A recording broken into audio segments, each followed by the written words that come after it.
Cool. All right, welcome everybody to Monday, August 7th, 2017 meeting of SIG Service Catalog. Over to you, Aaron. Cool. Thanks, everyone. Thanks, Paul. All right, quick reminder for anyone who forgot or doesn't know, we're going to do speaker queue like always.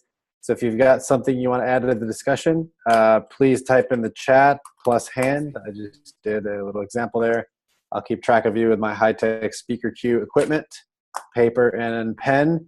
And on to the agenda. For those who don't have it, the agenda link is in the chat. I will not be sharing my screen.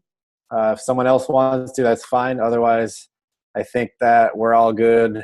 Everyone can view the doc on their own and see updates. And finally, I will be taking notes in the doc, so you should be able to see those as we come up to date on the discussion. And with that, I will start with you. Is Niall here? Niall's not here. Can I get a volunteer to go try and get Niall? Doug and Paul. I have already pinged him. Thanks. So we're going to move on. Doug and Paul, it looks like you guys are up. Kubernetes names of service class and plan versus OSB GUID. We're going to continue the discussion on issue 802. Yeah, I don't think that we should do that until we get feedback from SIG architecture. We have gone in circles on this issue, and I tried to get some closure on it today in SIG architecture, and there wasn't time in the agenda. So I don't think it's productive to discuss any further until we have that closure. All right.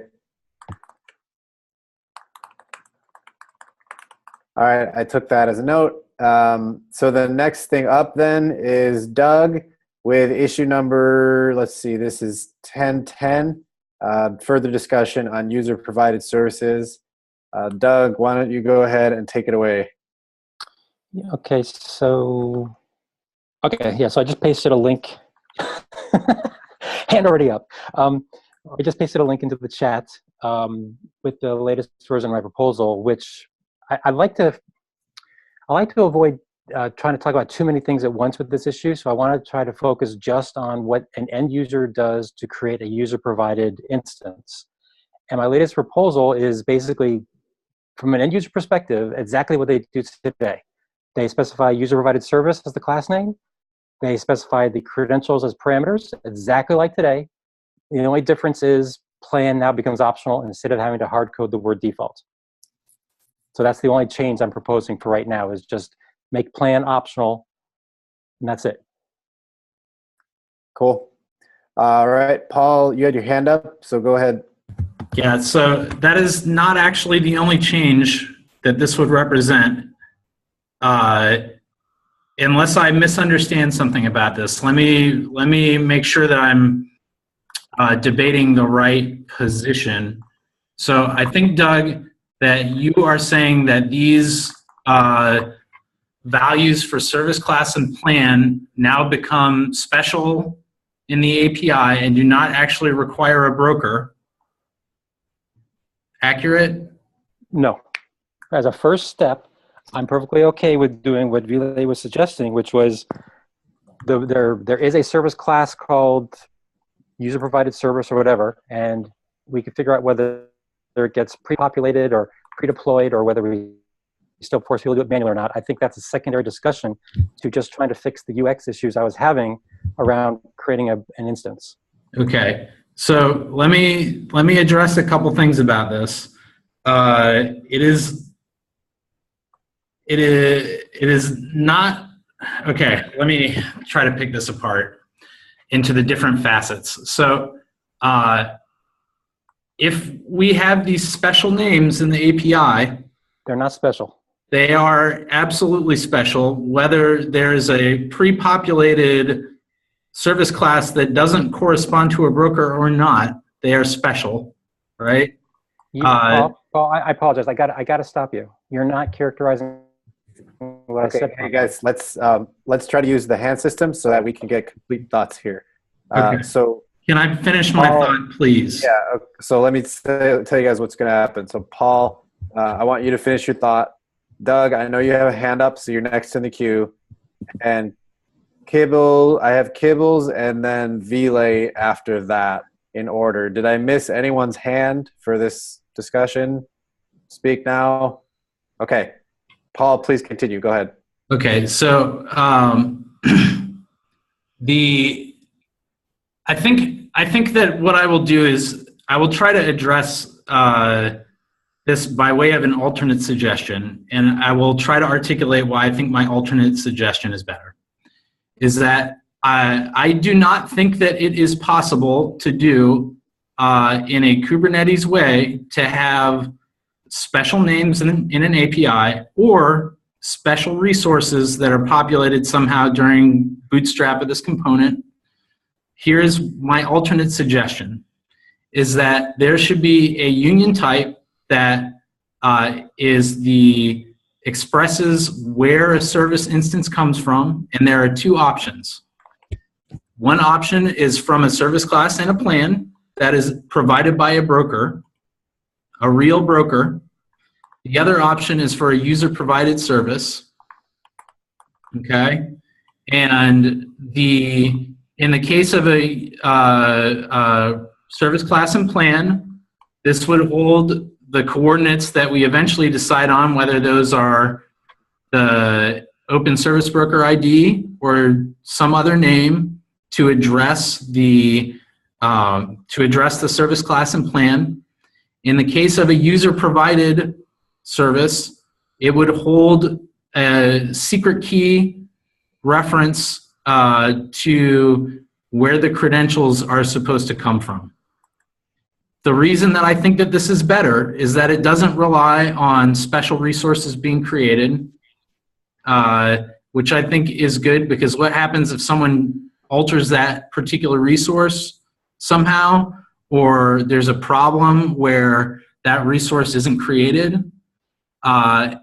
And it also avoids having special names, which change the behavior of this resource based on this particular combination of names, which we do not have in other Kubernetes API resources. So that's my suggestion, and I agree with Vile that we're rat holing on this thing. We've gone around and around on this several times, and we don't seem to be able to come to a solution. So I think that we should try to get some closure on this issue. And I also wonder whether people think that this is a requirement for the first beta release. And that's what I've got. Okay. Before we move on to Doug in the speaker queue, does anyone have a reaction to whether or not this is beta required or not? I think we need it for beta. Absolutely. All right, Maybe let just me take having a quick note. Sorry, is that an affirmative or no, we don't need it for beta? I couldn't hear. I heard Doug and Vile say that they both think we need it for beta, correct? Correct. Okay. I'm going to take that quick note. Okay. And Doug, you are up. The floor is yours. So let me repeat my proposal. I am not suggesting any other change other than make plan optional for this particular use case, meaning when there is just one plan for a particular service, because I think that was what Vile was suggesting earlier. As of right now, we would still register a user-provided broker or UPS broker, whatever it's called. We would still have a UPS service class. Everything would still work basically the exact same way it does today. The only difference is you don't have to specify a plan. So there is no special words, there are no special resources, there's no special semantics, there's no changing of semantics of resources. It works the exact same way it does today. So you're suggesting that the default value for plan just become default if it's not specified, is that right? I believe what Vile was suggesting was that if a service only has one plan, that you don't have to specify it. And that's what the case in user-provided instances, yes. Okay, so Doug, I want to make sure I have the summary of that proposal in notes. So what I heard was that the plan in the instance should be an optional field, you would still register a broker and still have service classes, but in the case of user-provided services, there would be no plans. And therefore, we would not have to rely on any special words or keywords in the instance. Correct. Now, just to be anally clear about this, obviously, plan is optional when there is only one plan for a service. If there's more than one plan, then we won't know which to choose. But in a case where a service class only has one plan, then yeah, we can default to that one. We don't have to force people to type it in. I think that improves the usability quite a bit. And I think the other aspects of this issue that I raised in my original issue about, why forcing people to deploy broker and stuff, I think I'm willing to look at that as a secondary issue. And I think Vile had some good suggestions there. What if we can figure out some way to deploy it when you deploy the controllers, that kind of stuff. So I'm willing to look at those as secondary issues. For right now, I'm more focused on the usability interaction from the user when they go to create that instance. And they're doing something that's unnatural, meaning specifying a default plan when plans make no sense to these guys. Okay, cool. All right, so I have in the queue Kube, Vile, and then Paul. And Paul, I see you have a second hand up, so I'll mark you ×2 in your speaking slot. All right, so Kibbles, you are up. Take the floor, please. Yeah, I just wanted to clarify, I guess, because this is not just a user-provided service specific thing. It's just make the plan optional in general if there's only one plan provided. And I personally am totally for this. I think that's the best or the easiest solution. But yeah. Correct. That's what I'm proposing. Yes. Okay. Cool.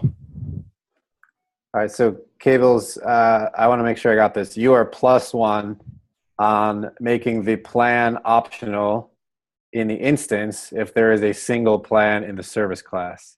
Yes. And so that also applies for user-provided service as well, but just in the general case. So there's no hard coding of user-provided service anywhere in the catalog. Gotcha. Okay. I took a note of that.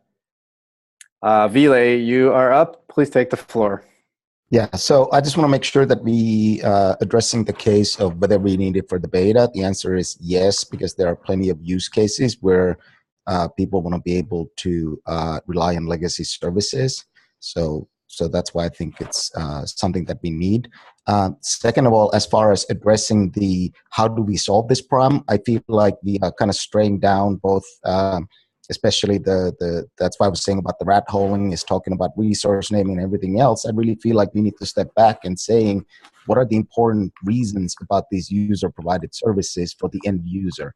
And I firmly believe that the reason why they should behave, act, look, and smell just like any other service is because the concept of a service is fundamental to the service catalog. And if we start deviating from that and saying like, oh, well, these things behave differently, you have to do something different with them, I think we have a chance to go ahead and confuse the user. We have a chance to go ahead and create more work for UX designers and so forth. And I really have a hard time understanding why, like what problem we are really trying to solve by creating the magic words in the different places, because I don't see the need for it. We've been able to go ahead and do all kinds of end-to-end demos with them for a long time. We have used them internally for a long time. They work really nicely because they are exactly just like any other broker and give the user a nice experience. Now, as far we talked about the defaulting of the plans, which would make it more user-friendly, I would argue that's going to improve the system as a whole. That has nothing to do with user-provided services. If there is only one plan for a SQL service, there's no reason why we should ask the user to go ahead and specify that there. So again, I think having a default behavior would make the system perform better as far as the user is concerned in any case. And lastly, if there are multiple plans, I thought the OSP spec, so it might be better to go ahead and try to go ahead and push into the OSP spec if there's multiple ones to go and say, hey, this is the default or something like that. But that is a whole new rat hole, so I'm not even going to go there. But if there's only a single plan, There's no reason to ask the user for it. And I think that's all I want to say about that. Okay. So I have heard repeated a few times the concept of allowing plan to be omitted when there is one plan in a service class. Does anybody disagree with that and only that decision in the API? Going once? I do not disagree with that. I think that it would be productive to like call out exactly that exactly what we're talking about on a new issue, just for making the plan. Hold on one sec. Paul, hold on one sec. So I believe that we can make some progress here, albeit a little bit of progress, by stating that we have consensus that we can create an API, an instance that specifies that you can omit plan if there is one and exactly one single plan in a service class. Does anybody disagree with just that? Going once. Okay. We have consensus on that. I'm going to take notes on that real quick. I do have a speaker queue. So Paul, as I take notes, I have you listed as hand times 2. So please take the floor with your 2 hands. Okay, so I think that we have had a mismatch about what's been suggested. It sounds like nobody has an issue with some way to make it so that you do not have to provide a default or provide a plan name when a service class only has a single plan. I think there's another issue separately that I am not sure, since we've had the mismatch, whether people think is important for beta, which is should we have some first-class way to support user-provided services without a broker? And I'm curious to know how people feel about that vis-a-vis beta.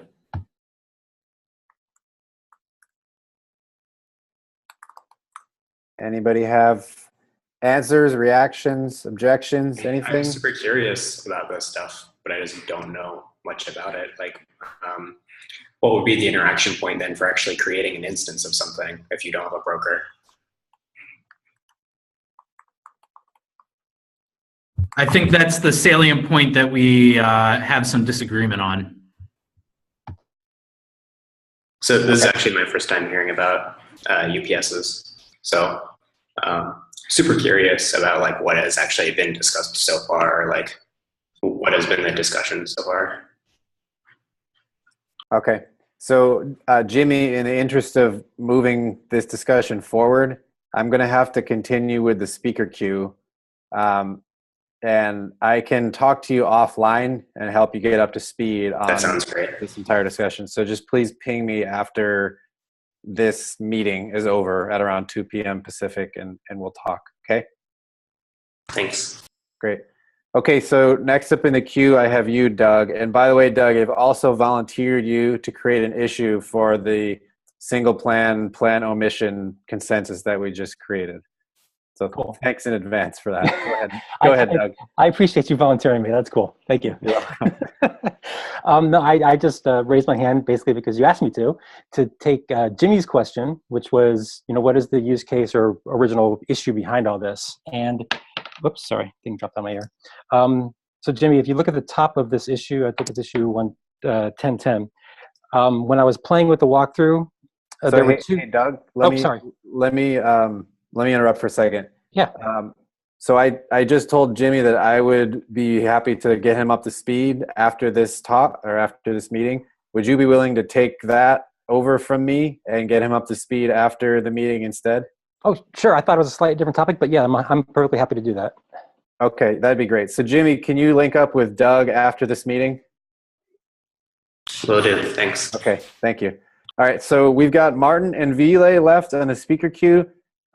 Since this is the first item that we've talked about here, and we have 5 more after this, and I'd like to get to at least one more of those.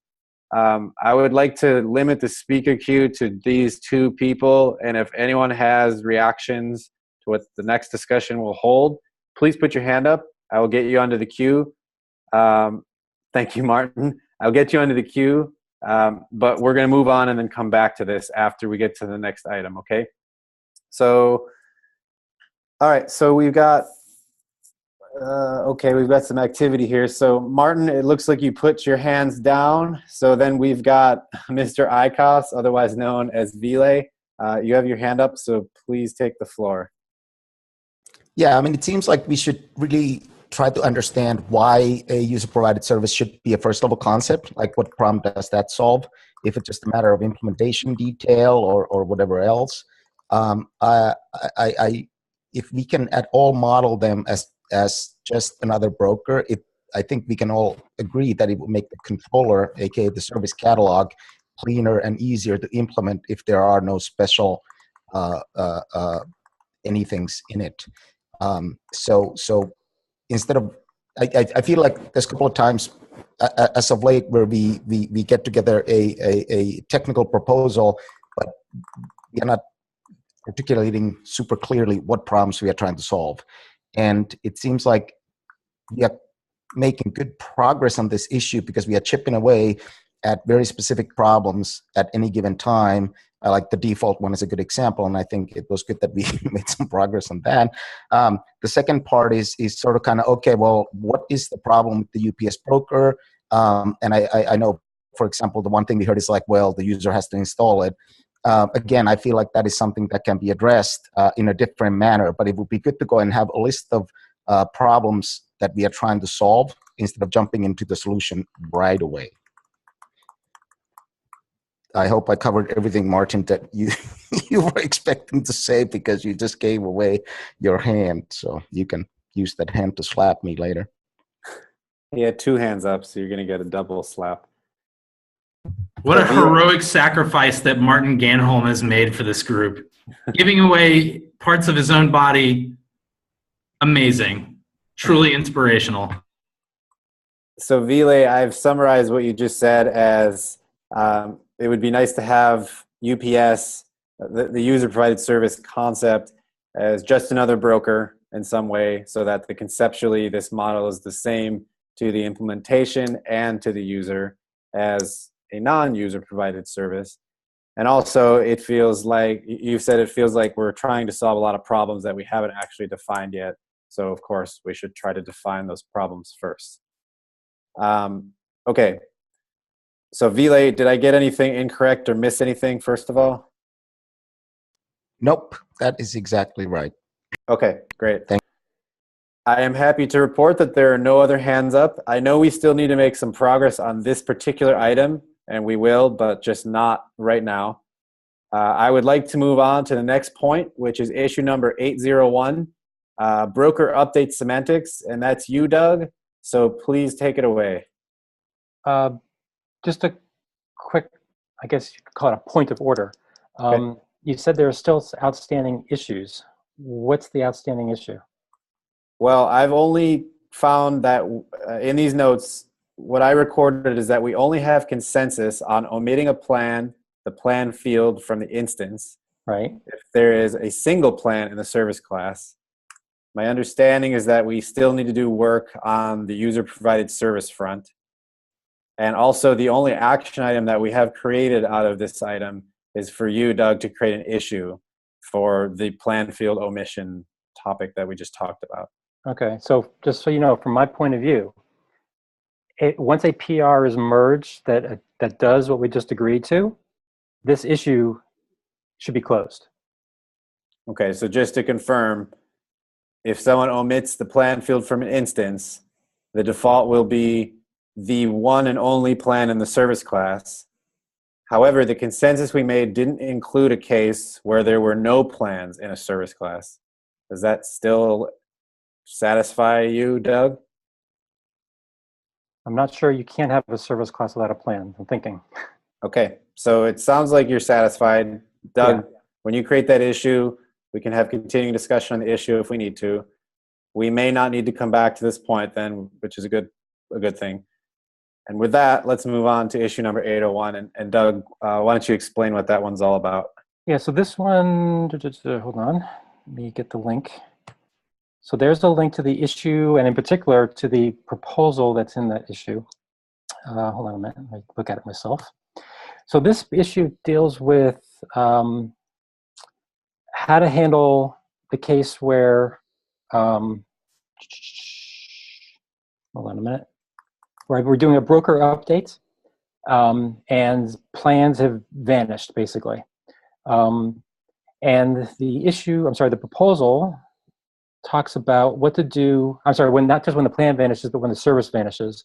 So if you look at the text here, basically what I'm suggesting is that if the plan vanishes and no one's using it, then we just go ahead and delete it.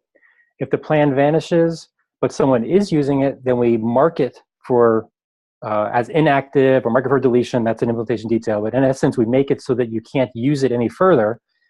But then once the current usage of it gets deleted, then we can go ahead and delete that plan.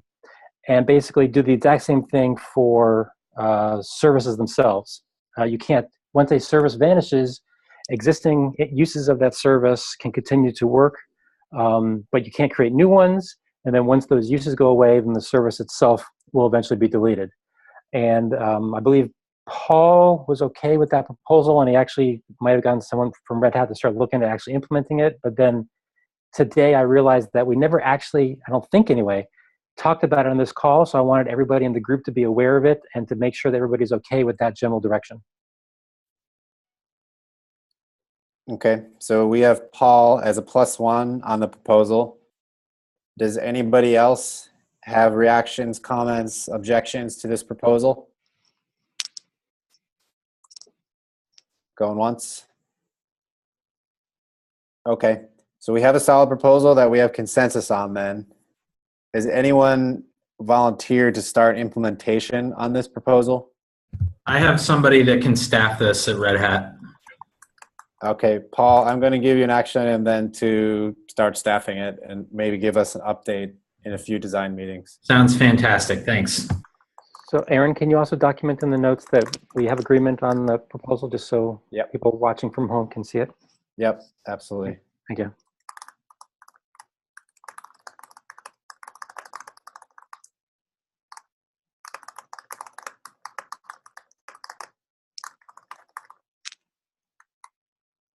Give me 1 second. I'm going to finish this action item and then we'll move on.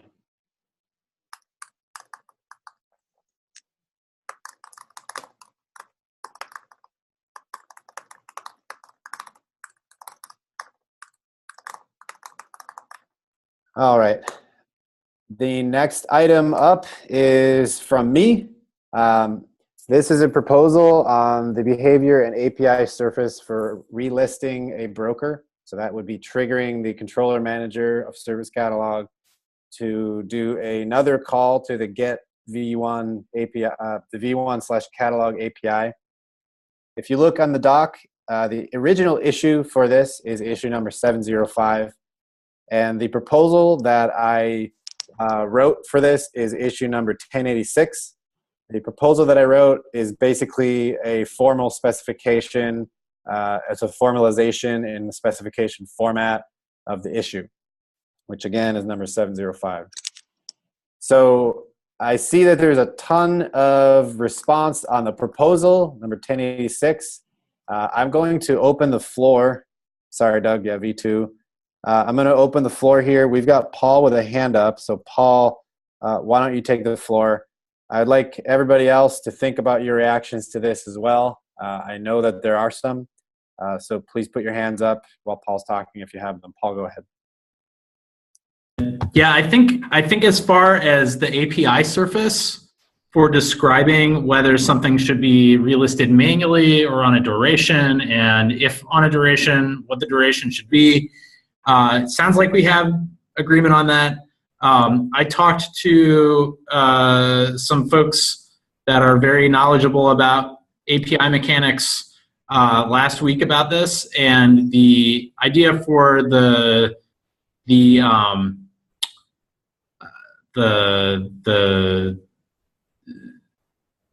sorry, I've completely lost my train of thought.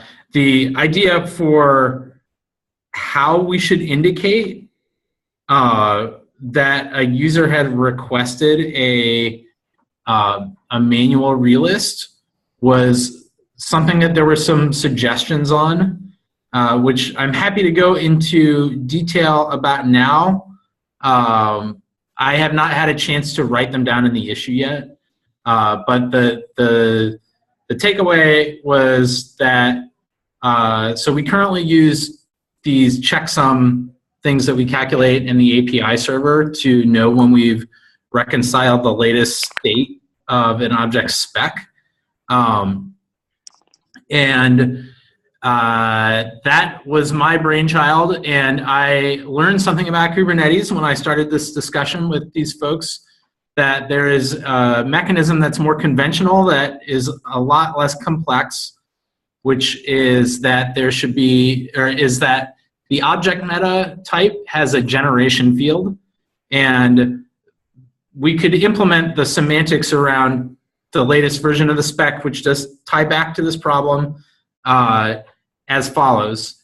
Is in the API server, when the spec is changed during an update, we can increase the generation, and then in the status, instead of storing the checksum, we can store the latest reconciled generation, and that way the check to see whether you've actually reconciled the latest version of the spec becomes much easier to do, and we can eliminate the complexity in these checksum calculations.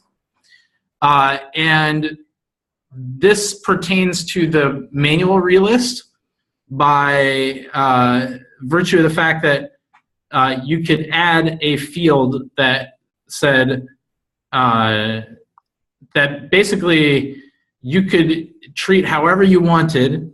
That was like you could either call it the observed or manual relist after some generation, or you could have whatever semantics you wanted.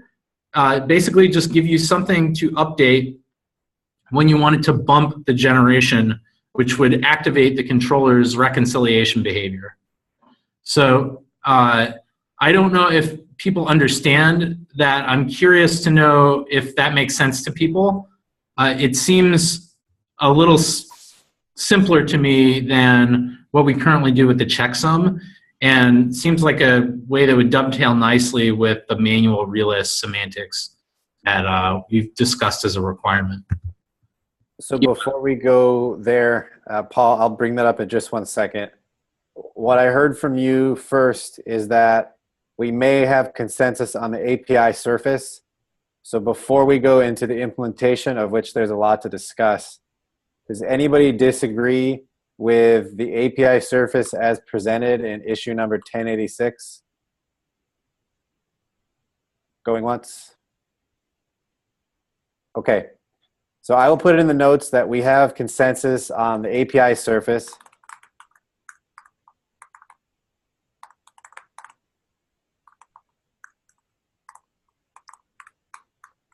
Okay.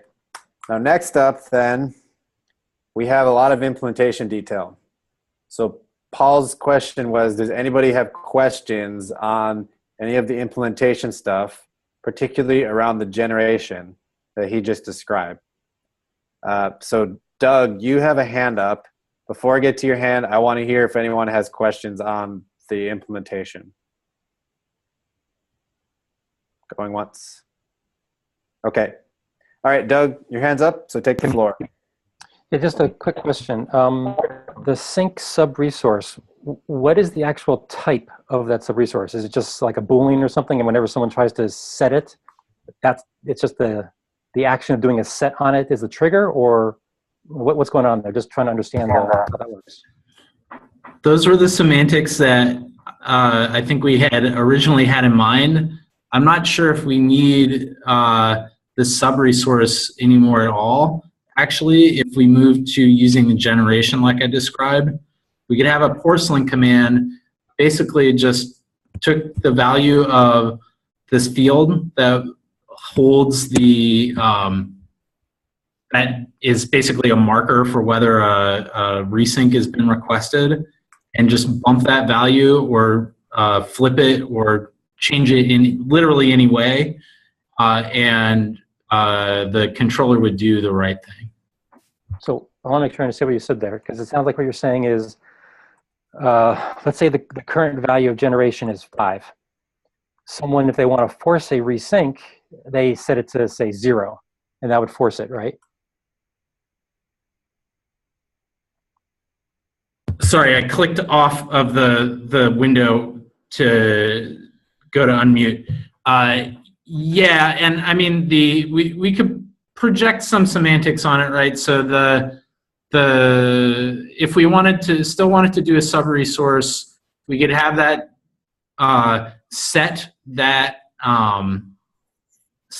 field somehow based on the current generation, but really you could do basically anything.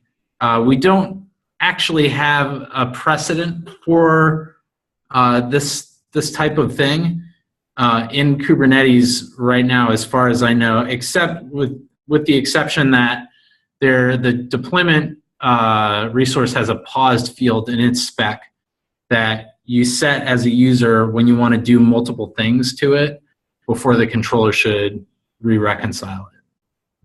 Okay, well, okay. So let me back up a little, and let's forget about generation for a sec. And Aaron, this question's for you. What was in your mind when you were saying that sync was a sub-resource? From a Golang perspective, how was sync actually defined? Was it a struct, a base data type? What was it? In my mind, it was you post to the /brokers/name/sync, and the action of posting against that would effectively mean manual resync. So from the Golang perspective, it's just another route. Okay, so if you actually do a get on that resource, not the sub-resource, but the full-blown resource, you don't actually see something called sync? No, it's a new route on the end of brokers, new HTTP route. So you wouldn't see something called sync. Got it. Okay, that clears up what I was trying to wonder about. Okay, so then the other question I had was, someone, I can't remember who, but made a comment in the issue saying, even if this thing is set up to periodically do an update, they still want the ability to do a manual forcing. I remember you had that requirement. I thought someone else mentioned it, and I echoed it. But either way, I think it's a good requirement. Yeah, that was me. But I'm wondering, are we going to be able to support that? Because I remember in your proposal, which I read a long time ago, you talked about the sync behavior being duration or manual, but I wasn't sure whether you allowed for the sync as when you're on a duration model. So you're asking me, Doug? Not yeah. Anybody? Okay. So I haven't seen your comment, so I'm going basically on what you just said. What I have in mind, top of my head right now, is that it's one or the other. You cannot set duration and then manually do it later. Okay, because I do think that'd be a really nice use case, because you may have a duration of once a week, but then if you know they update it, you don't want to wait a whole week for it to happen. So I think poking is a good idea. So understood. Second that one. Okay, I think that's it. Thank you. Okay, cool. Vile, you're up. Take the floor, please. All right. So I'm glad that Morgan chimed in on that, because I know he had concerns about the name, but it seems like he is fine with that. So I guess that resolves the API question.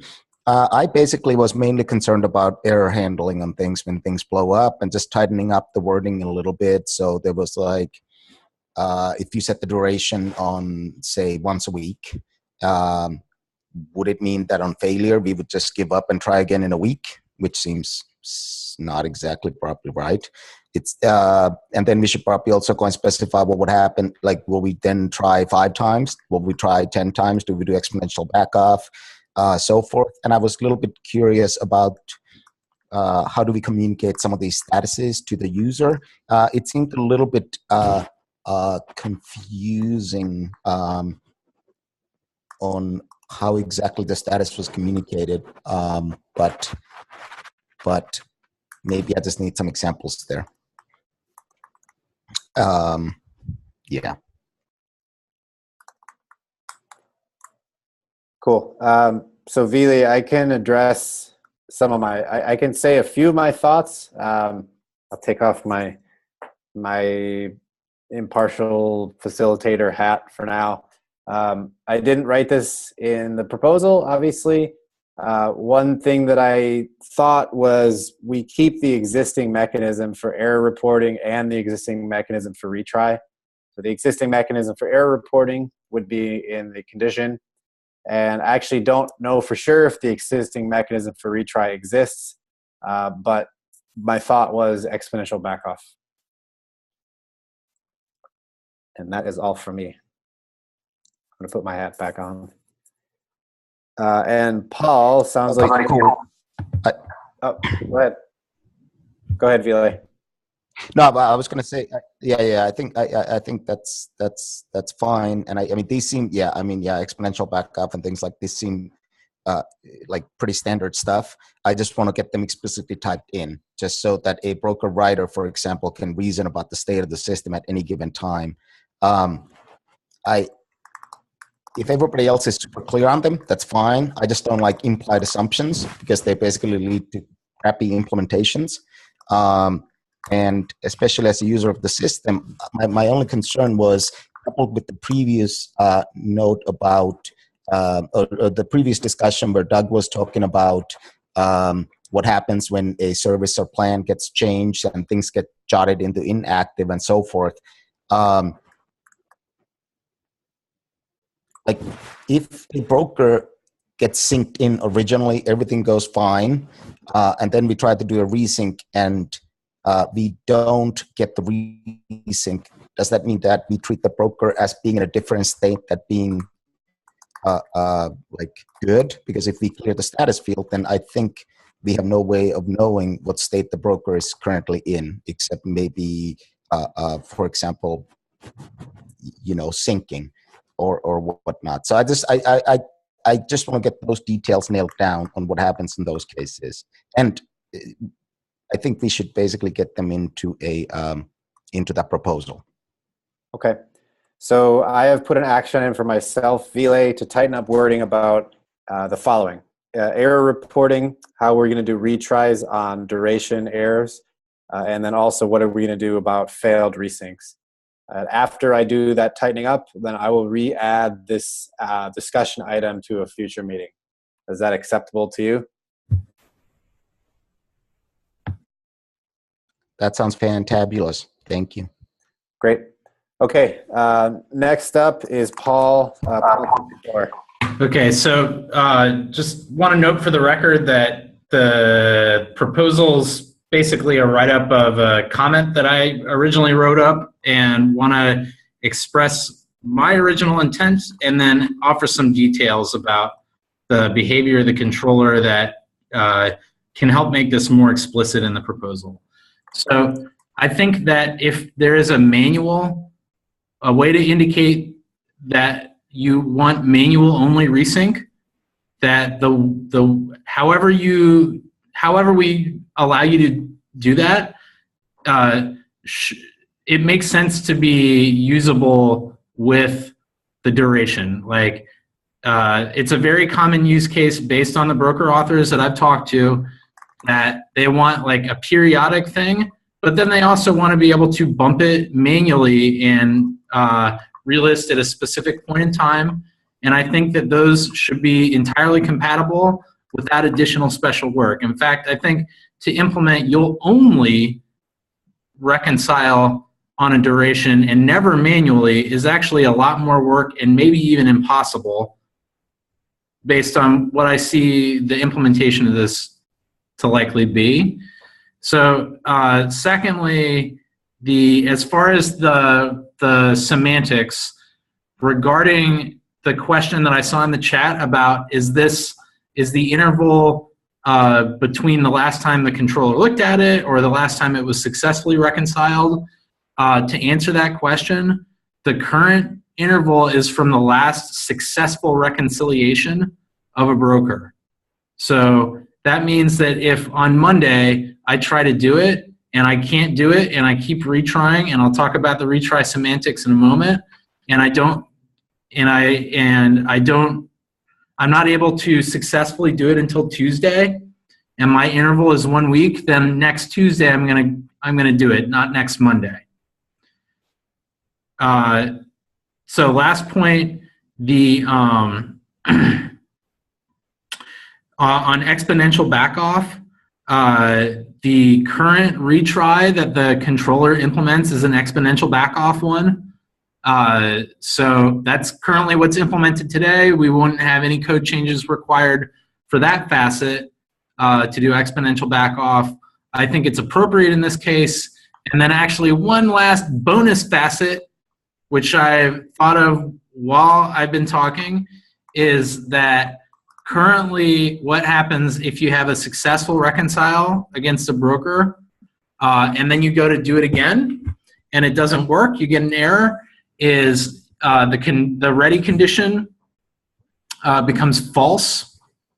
I'm sorry, the ready condition takes on a false status and there's some kind of error message. I think it would be sufficient to make sure that that error message in the ready condition says there was a problem the last time we tried to reconcile this broker and we're currently retrying. It's similar to what we do for other things like this. And that's what I've got. EOF. Okay, Paul, would you mind writing in the notes at least the last point you talked about, which is that new ready condition that says we were successful before, we just failed now, we're going to keep trying. And I'm going to focus on moving on with the queue. Jimmy, I put your hand up for you. My intention was for you to verbalize the longish comment that you put in the chat, and of course to add anything else that you have. Sure. Go ahead, take the floor. So basically I can echo agreement with everything that Paul just said, in that I worked on a previous project, Claire, if you're familiar with, which is a vulnerability like static analysis tool for container images. And it does time-based updates to vulnerability, like CV tracking databases. And that worked very similar to how we're describing. There's a timer, there's essentially like the last update time, and you have a bunch of different instances, and they try to basically grab a lock if they're past what configured duration they need to be from last successful update. Once they take that lock, then they'll proceed to do an update and then update that last successful update.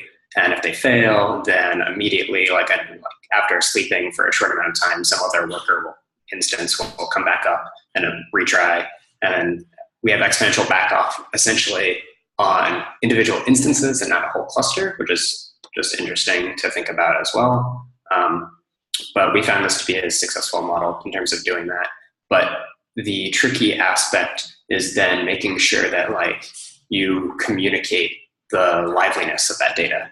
Because if you're working off a service catalog that's a week old, like there may be changes that you don't have propagated yet, and it should be very clear, like maybe even something like optimistic concurrency control, where when you create a resource, that you create a plan, you say, this is what I expect like the version of the service catalog to be, or something like that when I created it, or what I expected the version of the broker to be. And maybe then if that differs, like I definitely see it being desirable to update before creating resources often, just to know that you're currently like up to date. Yeah, I'm definitely being hand-wavy about a definition of version. I guess like a version that is essentially like a checksum of the current state of the catalog, right? So if the catalog changed in the broker that it was offering, like to remove or change something, I would immediately know. Rather than like, then you can definitely avoid creating something immediately that's inactive, right? So that's basically all I had. Cool. Thanks for verbalizing that, Jimmy. Does anybody have any reactions, comments to that whole system? Yes, my hand is up about it. Yep, got your hand. So Jimmy. Okay, so hold on. We've got Doug in the queue. So Doug, why don't you go ahead first? Take the floor. Okay, yeah, so there are a lot of obviously things discussed here. First of all, the checksum versus generation stuff. if we're going to head that direction, I think we need another issue to replace checksum and all the other resources that are currently using it, so that we're consistent across our resources. Do I have that right? I think so, right? Because we want to be consistent. Okay, I see Paul nodding his head, so yeah, okay. So we should probably open up an issue for that and get it changed to replace else. And I'm sorry, say this again. So right now we have checksum in, I don't know if it's in all resources or just some resources, but it's at least there in some. And Yes. I think we're looking at replacing it with this generation thing. So Paul, do correct. you happen to know Okay. if Morgan has pasted the issue in already in the Oh, cool. chat for what we have? So do we have an issue for it? Excellent. Looks like Okay. it's 1095.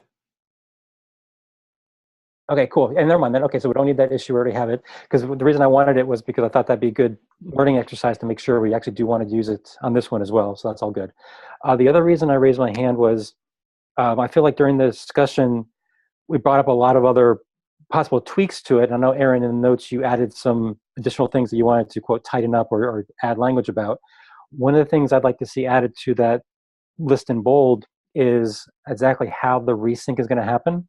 Because I know the proposal talks about a sync. Paul mentioned maybe we could use the generation to do that. I'd like to get a definitive answer before we get final agreement on the proposal, even though I think in general, everybody's agreed with the general direction. And I would just like to put up my hand and vote for, between the two, I would prefer a sync sub-resource because I kind of view generation as an internal processing type of field that I don't think we should expect the user to muck with. That's my current take on it anyway, but I'm willing to be convinced of otherwise or a different opinion.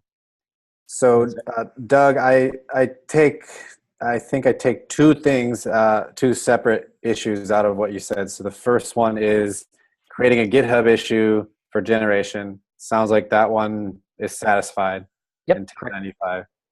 And the second one is I may be a little sketchy on the details here. The second one is adding a point of tidying up the issue or the proposal that allows for the sync endpoint to work properly with the generation. Is that correct?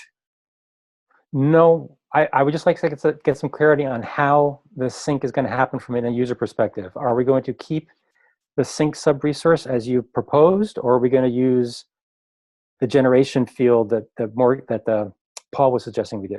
I just want to get some clarity on that. Okay, I see. All right, I will make a note for that. Next in the queue is Paul. So Paul, go ahead, take the floor. Okay, so I've documented everything that I said earlier. Thank you. Jimmy, I think you have brought up the idea of doing a relist before responding to a provision request, and we discussed that before. I don't think. I think that I want to make sure that I understand the motivation. Is that so that you can't bind to a service that's disabled? Or I'm sorry, can't provision a service that's disabled? Yeah, that's essentially the idea. Is that that way you would, so if a service disappeared or was deleted, that way you wouldn't have any like API error actually resolving out that service on the broker side, because the broker has changed, but your perspective from Kubernetes has not. Okay. I understand the motivation. I'm not optimistic that that will be possible to implement. But I am clear now about what your motivation is. Is it performance driven? Why you wouldn't be able to do that? So I think this is the case that we're kind of getting into territory where we're solving problems that we don't have yet. So for clarity, just for clarity, in Cloud Foundry, there is no automatic relist. It's 100% manual. So I think that means that the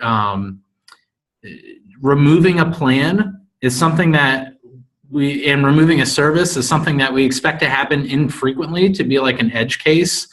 And it seems likely to me that there would be quite a bit of effort in the implementation to do what you suggest, and I'm not sure that it's worth the complexity given that we expect it to be fairly infrequent. I think this This is something that is it's an edge case that we have to solve, but as far as I understand, it's not something that we would expect to happen regularly.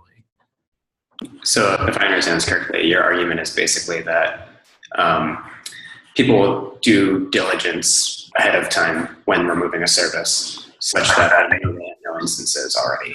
And it's very infrequent as well, such that this really wouldn't be a problem.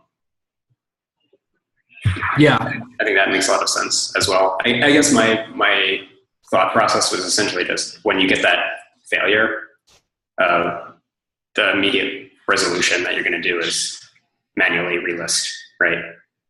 So if something fails to get created because the service is gone, the first thing you're going to do is relist.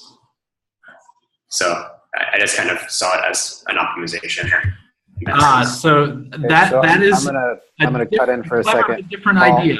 Paul, I'll let you talk just 1 second. So we have one more person in the speaker queue. We're 1 minute over time. If you need to leave, totally cool. We won't make any more decisions today. This is going to be purely discussion from here on out. Paul, I'm going to let you continue, and then Vile, I'll get to you on the speaker queue after this discussion is over. Sorry for the interruption, Paul. Please continue. I accept your apology, Aaron. So that's an interesting idea, Jimmy, but it's different than what you initially described, which is that you would do an eager relist before responding to a provision request. Yeah, that is correct. Yeah, I think that is an interesting idea, and I think perhaps it would be productive if you wrote that up as a separate thing. I think that would be a lot more doable than to do a relist before every provision request. Is there a particular issue where I should post that, or should I make a new one? I think that's a new one. Okay. Awesome, thanks. Okay, cool. Vile, you are still here. Thanks for sticking around. You are last on the speaker queue. Please go ahead and take the floor. You're last but not least. Let me go ahead. Yeah, well, let me look at this. I guess was, it was basically just trying to decouple the generation use from this particular issue. So if we can go and find a way to go and say, yes, there will be a way to understand what the last reconcile point was.